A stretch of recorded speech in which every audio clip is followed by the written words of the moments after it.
늦었다. 수피 형님들, 유튜브 형님들 어서 오시고요. 어제 NBA 오늘이지? 오늘 NBA 올킬로 잘 먹었고 어제 이제 해충 리그 시작했는데 그래도 뭐 헤타페랑 모나코 잘 골라가지고 잘 들어왔고 오늘 일단 해주고 주말이라 또 경기가 많은데 이게 A매치 직후 경기이기도 하고 제가 봤을 때는 생각보다는 조금 어려운 것 같아요.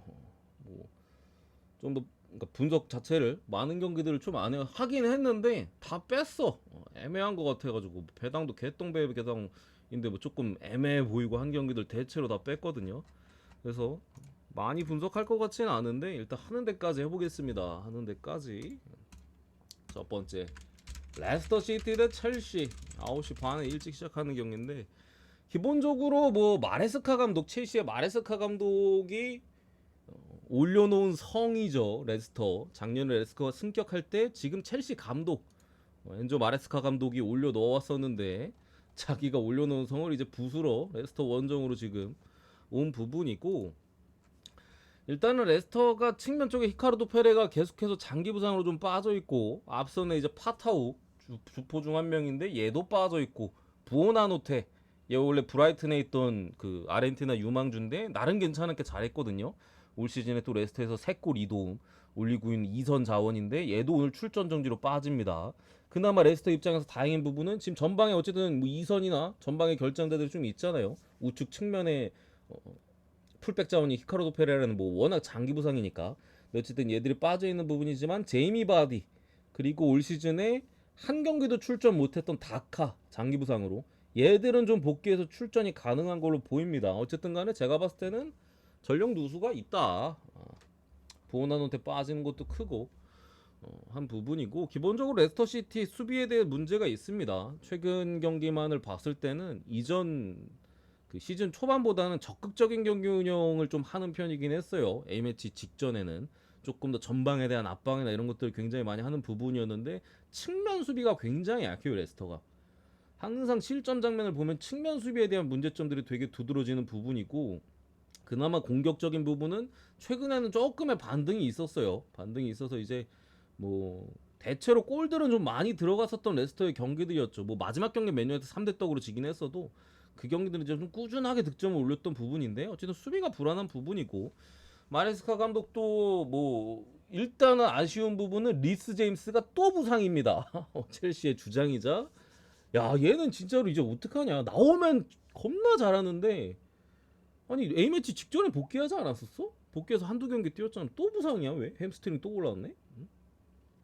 어쨌든 그런 부분이고 여러 불투명자들이 있긴 합니다. 첼시가 뭐 콜 팔머라든가 전방에 측면에 제이든 산초 미드필더 쪽에 라비아 수비 쪽에 센터백 쪽에 이제 포파나나 코릴 측면 수비 쪽에 이제 또 구스토 같은 애들 불투명자들이 많은데 대체로 출전이 가능할 걸로 저는 예상합니다. 그러니까 얘들이 애초에 조금 약간의 부상이 있어서 경미한 부상이 국대를 안 갔어요. 거의 대부분 자원들이 국대를 안 가고 회복을 했기 때문에 약간 아르테타식으로 야 아파서 못 간대 해놓고서 그 다음에 리그 경기 바로 나오는 약간 좀 야비하게 그렇게 해서 첼시의 좀 부상 관련 선수들도 대체로 좀 복귀하는 부분이라고 봐서 첼시가 어쨌든 측면 공격수들은 상당히 풍부하고 그 측면 공격에 대한 강점은 분명히 가지고 있습니다. 레스터가 그 부분에 대한 약점이 있고 공격에서는 뭐 첼시의 수비를 어느 정도 괴롭혀 줄 수도 있겠다 싶긴 합니다만 또 이제 마레스카 감독이 어쨌든 작년에 레스터를 이끌었었고 올 시즌에 레스터가 작년에 대비해서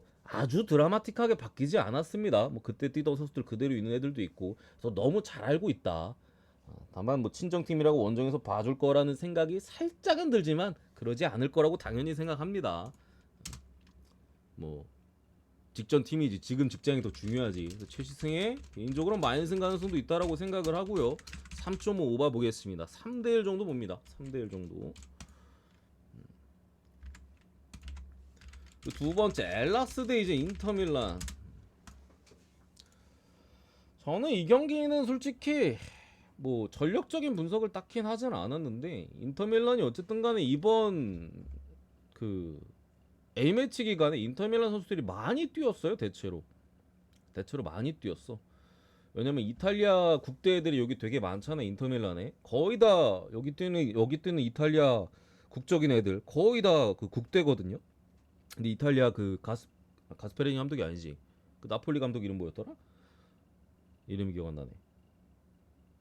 어쨌든 간에 이번 네이션스 리그가 상당히 진심이었기 때문에 대체로 많은 팀들이 A매치 때 그래도 로테이션을 좀 많이 돌렸는데 이탈리아는 저기 벨기에 원정도 그렇고 프랑스와의 홈 경기도 그렇고 둘 다 이제 풀 라인업을 냈습니다. 당연히 인터밀란 애들 주구장창 나왔었고 체력적인 문제가 분명히 있을 타이밍이고 뭐 또 주중에 챔피언스리그 라이프치히와의 경기도 있기 때문에 이 경기에는 조금은 변수 쪽으로 보겠습니다. 변수 쪽으로 무승부엠무 봅니다. 무승부엠무. 인터밀란이 당연히 지지는 않을 거라고 생각을 하고 체력이 좀 빠진 타이밍, 집중력이 흐트러질 타이밍인 부분도 있어서 전력적인 부분에서는 당연히 뭐 엘라스 상대로 충분하게 뭐 이길 만한 사이즈는 있겠습니다만 집중력에 대한 부분은 솔직히 의심이 된다. 차라노글루도 터키 국대에서 살짝 경미한 부상을 입고 와서 오늘 불투명입니다. 그래서 누수도 약간 있고 전체적으로 국대를 많이 다녀왔기 때문에 조금은 변수적인 측면으로 무앤무 사이드로 보고 넘어가고요. 그리고 호펜하임 대 라이프치 이거는 가볍게 볼 건데 호펜하임 감독이 바뀌었습니다. 최근에 성적 부진 이대로 가면 우리 강등될 수도 있다 하면서 감독을 바꿨고 새 감독은 오스트리아 리그 뭐 잘츠부르크 있는 리그잖아요. 그 리그에 이제 그라츠 잘츠랑 해가지고 이제 가장 오스트리아 리그에서 가장 강한 팀인데 그 감독이 새롭게 부임을 했고 뭐 오스트리아 독일 워낙 가까워서 축구에 대한 적응은 특별하게 필요는 없을 듯 한 부분이 있고 기본적으로 이제 압박 뭐 역습 뭐 이런 부분에 대한 강점이 있는 감독이에요. 코펜하임이 가장 큰 문제는 이제 수비가 박살났던 게 큰 문제잖아요. 뭐 난타전 양상의 경기들 뭐 골이 안 들어갔을 때는 여지없이 이제 골 쳐먹고 지고 해가지고 최근에 거의 승리가 없었던 부분인데 어쨌든 기존에 이제 들어온 감독 같은 경우는 상대의 공격을 좀 차단하고서 역습을 가져가는 형태이기 때문에 아마 수비부터 바로잡을 가능성이 높습니다. 그래서 이 경기 호펜하임 경기 치고는 언더 배당이 굉장히 낮아요. 굉장히 낮게 잡혀있죠. 호펜하임 아무리 3점을 받아도 1.46은 잘 안 받지 않나? 그쵸? 약간 동배당이나 아니면 언더가 약정배 정도 받는 부분인데 1.46까지 받았잖아. 그래서 저도 언더로 보겠습니다. 물론 이제 이 감독 새 감독 체제에서 경기를 한 적이 없어요. 그래서 뭐 또 해결을 못하고 개박살 날 수도 있습니다. 근데 흐름상으로는 그래도 수비 먼저 조정을 할 것 같아서 개인적으로는 4골 이상은 나올 가능성이 크진 않지 않을까. 라이프치히도 뭐 공격이 좀 들쑥날쑥하니까 그래서 언더로 보겠습니다. 근데 배당 메리트가 조금 없는 것 같긴 해요. 1.46이면은 호펜 언더 치고 그렇죠? 그리고 아스날 대 노팅엄 잠시만요. 표 좀 보내고 일단은 아스날이 긍정적인 부분은 뭐 웨데고르나 이런 애들이 이제는 좀 복귀해가지고 뛰고 있는 부분들 거기에 그 데클란 라이스나 뭐 부카요 사카 뭐 트로사 해가지고 불투명자들이 좀 있는데 아마 출전할 가능성이 조금 더 높아 보이긴 합니다. 제가 봤을 때는 출전할 가능성이 좀 높아 보여서 측면 수비 쪽에 이제 베나이트, 뭐 토미아스 키언이는 뭐 이번 시즌 거의 출전도 못 하고 있으니까 얘들 말고는 거의 풀에 가까운 라인업으로 좀 나올 걸로 예상되는데 노팅엄이 어쨌든 올 시즌에 만만치는 않아요. 제가 노팅엄 경기를 뭐 계속 우리 같이 했던 형님들 아시겠지만 노팅엄 경기를 제가 굉장히 많이 갔어요. 굉장히. 이전에 웨스트햄이랑 했을 때도 가고 레스터랑 했을 때도 가고 크페리랑 했을 때도 가고 첼시랑 했을 때는 제가 거르지 않았나? 노팅엄 잘한다면서? 거의 최근에 노팅엄 뭐 뉴캐슬전에는 가서 틀렸습니다만 그 전에 3연승 했던 구간에 다 노팅엄으로 찍었었죠. 프렌이든 뭐 정배일 때도 뭐 갔었고 했던 부분에 지금 노팅엄이 5위에 5위. 여기 누누 감독 옛날에 토트넘이랑 뭐 울버햄튼에 있던 감독이 와가지고 엄청나게 잘하고 있다. 스쿼드도 노팅엄이 굉장히 방대했었거든요. 약간 제가 말씀드리기는 뭔가 핵심 주전으로 딱 쓸만한 애들까진 뭐 그러니까 교통 정리가 안 되는 느낌. 쓸만한 애들은 존나게 많은데 얘가 무조건 주전이야. 이런 선수가 딱히 노팅엄 찾기가 어려웠어요. 근데 그런 거에 대한 교통 정리가 어느 정도 확실히 된 모습이고 수비에서의 강점.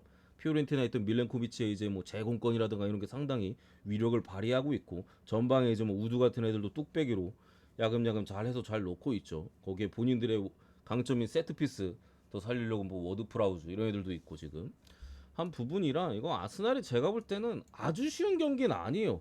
물론 아스날 풀라인업이 거의 풀라인업이고 아스날 같은 경우도 노팅엄의 강점인 높이 그런 부분에 전혀 꿀리는 팀은 아닙니다. 센터백들 존나게 크고 뭐 미드필더도 가뜩이나 뭐 큰 애들 데클란 라이스, 메리노, 파티 죄다봐 180 후반 190대잖아. 여기 뭐 전방 공격수도 하베르츠 같은 장신 공격수 쓰고 있고 한 부분이라 또 아스날이 유리해 보인다. 다만 노팅엄의 이번 시즌 참 끈끈한 경기력 리버풀 원정에서도 승점 3점을 가져갔었고 아직 원정에서 패배가 없습니다.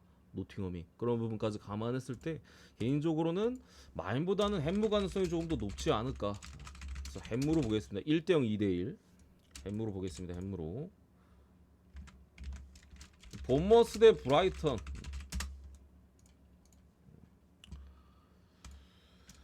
요거는 오바 가능성이 좀 더 높지 않을까 싶기는 해요. 어쨌든 브라이튼이 상당히 공격적으로 하는 팀이고 본머스는 약간 그걸 받아치는 형태로 좀 공격을 하는 팀이라 두 팀 다 뭐 특히나 본머스 같은 경우도 지금 공격 쪽에서 그래도 골이 좀 들어가는 부분이고 이번 시즌 또 솔랑케가 토트넘으로 떠나면서 거액의 이적료를 또 주고 데려온 에바니우손 포르투갈 리그에서 왔죠. 포르투에서 왔나? 어디서 왔는지 갑자기 헷갈리네. 오랜만에 하려니까. 어쨌든 에바니우손이 시즌 초반 몇 경기 동안 굉장히 부진한 모습이 있었는데 A매치 휴식기 직전에는 여러 골들을 거의 터뜨리면서 맨시티를 무너뜨리는데도 한 골 넣었었고 잠깐만 3경기 연속골이었는데 마지막에 빌라전 동점골 극장 동점골도 에바니우송이었고 맨시티전 추가골 에바니우송 브랜트포드전 지긴 했습니다만 이때도 에바니우송 그러니까 확실히 이 주포가 괜히 돈 많이 주고 데려온 건 아닌 것 같아. 그래도 최근에는 3경기 동안 3골을 넣고 있는 부분들 브라이튼도 전방에 원래 조금 부상자들이 굉장히 많았었거든요. 전방에 선수들이 되게 많은데 주앙 페드로도 초반에 부상당해가지고 못 나왔었고 했는데 싹 다 복귀했어요. 전방 자원들이 대신 수비 쪽에 불투명자들이 좀 많은 부분 이런 것들을 감안했을 때 다득점 갈만한 것 같아요. 그래서 오바로만 보겠습니다. 승패까지는 모르겠고 오바로만 보고 에버턴 대 브랜트포드. 잠시만요.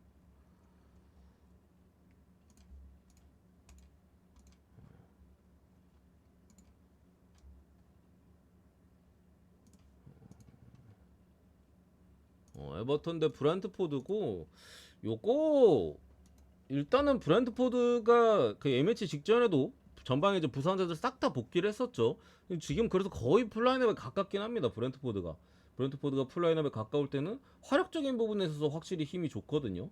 에버턴 같은 경우는 좀 미드필더 쪽에 제임스 가너 정도 좀 빠져 있는 부분이 있고 이제 앞선 저기 웨스트햄전에 빠져 있었던 올 시즌 굉장히 좋은 활약을 보여주고 있는데 측면 자원인 맥네일 측면 공격자인 맥네일이 오늘 불투명이긴 한데 현지 소식을 봤을 때는 복귀하는 부분인 것 같아요. 그리고 수비 쪽에 브랜스웨이트도 꽤 오랫동안 빠져 있었는데 뭐 잉글랜드 국대급 수비수죠. 브랜스웨이트도 오늘 경기 복귀에 대한 이슈가 있긴 합니다. 뭐 선발로 나올지는 모르겠습니다만 이런 부분을 좀 감안했을 때 이거 에버턴이 그래도 홈에서 브랜트포드 상대로의 어떤 약점이 있진 않거든요. 그리고 에버턴이 또 그나마 에버턴의 긍정적인 부분은 홈에서 실점이 많진 않아요. 대신 이제 공격 미드필드에서 앞으로 뻗어가는 그런 것들 좀 확실히 칼버트루인도 아직 11경기 동안 2골밖에 기록하지 못하고 있고 아쉬운 부분들이 있는데 브랜트포드는 수비가 약한 팀입니다. 그런 부분들을 좀 감안했을 때 비벼볼 만하지 않을까. 그래서 이거 무승부 햄무 정도 보겠습니다. 무승부 햄무 오바 2대1 2대2 봅니다. 2대1 2대2 넘어가고요. 쭉쭉 가서 AC 밀란 대 유벤투스. 개인적으로 처음에 딱 배당을 봤을 때 이 배당이 맞아? 라는 생각을 했어요. 아니 상대가 유벤투스인데 AC 밀란이 어떻게 1.93배를 받아. AC 밀란 같은 경우 제가 뭐 그전에도 지속적으로 말씀드렸던 부분이 이제 그 감독과 선수와의 불화나 이런 것들이 있었잖아요. 그래서 뭐지 하고 분석할 때 살펴보니까 유벤투스가 지금 전방 공격수가 없습니다. 백업 공격수인 밀리크는 올 시즌 한 경기도 출전하지 못하고 있고 부상 때문에 여기 블라우비치도 부상으로 못 나옵니다. 그러니까 금방 복귀할 것 같긴 해요. 블라우비치가 오늘 경기도 뭐 약간 진짜 좀 달고 진통제 먹고 뛸 수는 있을 것 같은데 어쨌든 유벤투스 조금 아끼는 선택을 했고 없어요. 그리고 전방 공격수 얘 둘밖에 없어. 아마 이제 티모시 웨아, 조지 웨아 이제 아들이죠. 티모시 웨아가 옛날에 프랑스 리그에 있었을 때인가 파리에 있었을 때 그때 톱으로서의 경험이 있었을 거예요. 그래서 티모시 웨아가 아마 조금 대체격으로 속도는 빠르니까 톱으로 뛰거나 아니면은 저기 쿠프 메이너스 아탈란타에 있던 이선 자원이죠. 이제 유벤투스의 모타 감독이 볼로냐에서 지금 맨유에 가 있는 공격수인 지르크지를 약간 제로톱 형태로서 좀 많이 활용을 했었거든요. 그래서 쿠프 메이너스 같은 자원 이제 제로톱으로 뛸 수도 있고 대안은 조금 가져갈 수 있는 사이즈인 것 같긴 해요. 근데 어쨌든 간에 후방에서 제일 중요한 브레메르 아직도 부상이고 뭐 거의 시즌 아웃 느낌인 것 같은데 아직도 부상이고 블라우비치까지 빠지고 측면 공격수 이제 니콜라스 곤잘레스 피오렌티나 에이스 공격수인데 임대로 데려온 놈이죠. 얘들 좀 결장자들이 있는 부분인데 거기에 뭐 저 AC 밀란 같은 경우는 베나세르 올 시즌 거의 출전 못하고 있죠 부상 때문에 여기에 풀리식 폼이 괜찮았었는데 풀리식이 좀 빠질 수는 있다고는 합니다. 요 정도 둘 정도 결장 말고는 다 출전이 가능한 것 같긴 한데 저는 지금 이 부상자만 가지고는 솔직히 AC 밀란이 유리해 보이기는 해요. 일단 유벤투스가 솔직히 크로스 공격도 꽤나 자주 하는 팀인데 전방에서 그러니까 꼽아줄 애가 없어. 이거는 코너킥이나 세트피스에서도 어쨌든 조금 아쉽긴 하거든요. 키 큰 선수들이나 이런 부분에 브레메르도 세트피스에서 뭐 힘을 쓸 수 있는 자원이고 블라우비치도 마찬가지고 해서 공백이 조금 있는 부분은 아쉬운데 저는 그냥 감독 믿고 유벤투스 프레 보겠습니다. AC 밀란의 폰세카 감독보다는 유벤투스의 모타 감독의 전술적이나 뭐 이런 부분들은 훨씬 강점이 있고 유벤투스 어쨌든 공격에서의 지금 문제 최전방에 대한 문제가 있긴 합니다만 수비가 존나 세기는 해요 유벤투스 결국에. AC 밀란이 물론 레알 마드리드까지 격침시키면서 좋은 모습은 보여주긴 했습니다만 수비에 엄청 큰 강점이 있지는 않거든요 밀란은. 대신 이제 조금 개왕권 느낌의 빨빨빨빨 뛸 때는 레알전처럼 뭐 좋은 경기를 보여줄 수도 있는데 유벤투스가 똑똑하게 경기할 것 같아요. 수비하면서 제로톱 형태로 안전하게 이제 볼 돌리면서 시간도 좀 보내고 그래서 유벤투스 프렌의 언더로 보겠습니다. 언더로.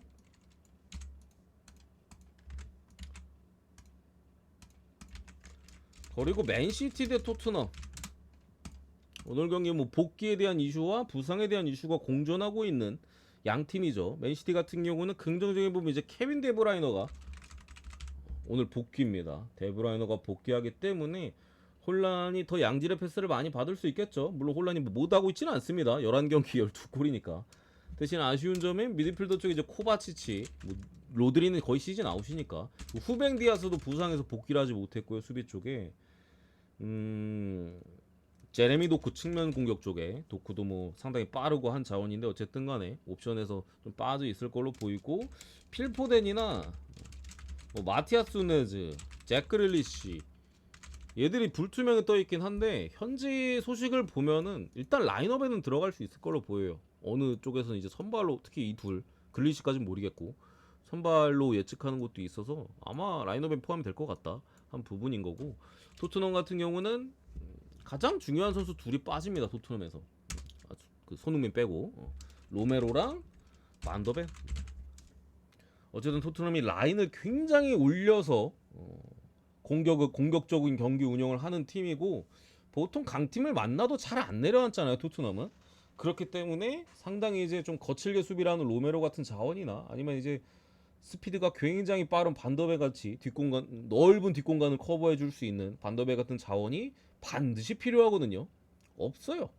이거 씨발 혼란이 그냥 냅다 달리는 순간 뭐 한두 번 정도는 1대1 찬스 나올 겁니다. 오늘 경기에서. 여기에 미드필더 쪽에 벤탄쿠르가 최근에 징계로 한 7경기 정도 징계 받았나? 여기에 뭐 추가로 히샬리송 정도 이 정도 공격 쪽에 빠져있는 부분인데 오바를 먼저 보고요. 토트넘의 수비에서의 약점. 맨시티도 올 시즌의 가장 큰 문제는 수비입니다. 수비가 안 돼요 지금 맨시티가.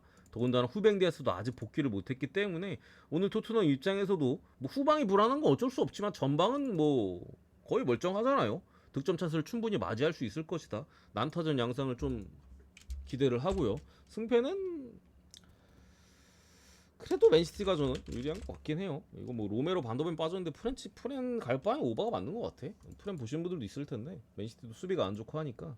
그리고 맨시티가 중원이 조금 문제가 있긴 해요. 중원 조합이 그 데브라이너랑 삼선 쪽에 그 누구야 리코 루이스 아마 이렇게 나올 것 같은데 피지컬이 약해요. 피지컬이 수비 커버는 안 되는 라인업이긴 하거든요.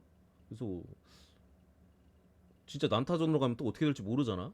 그 부분에 있어서 조금 배당 메리트까지는 없는 것 같은데 어쨌든 맨시티 사이드로 보고 라스팔마스 대 이제 마요르카.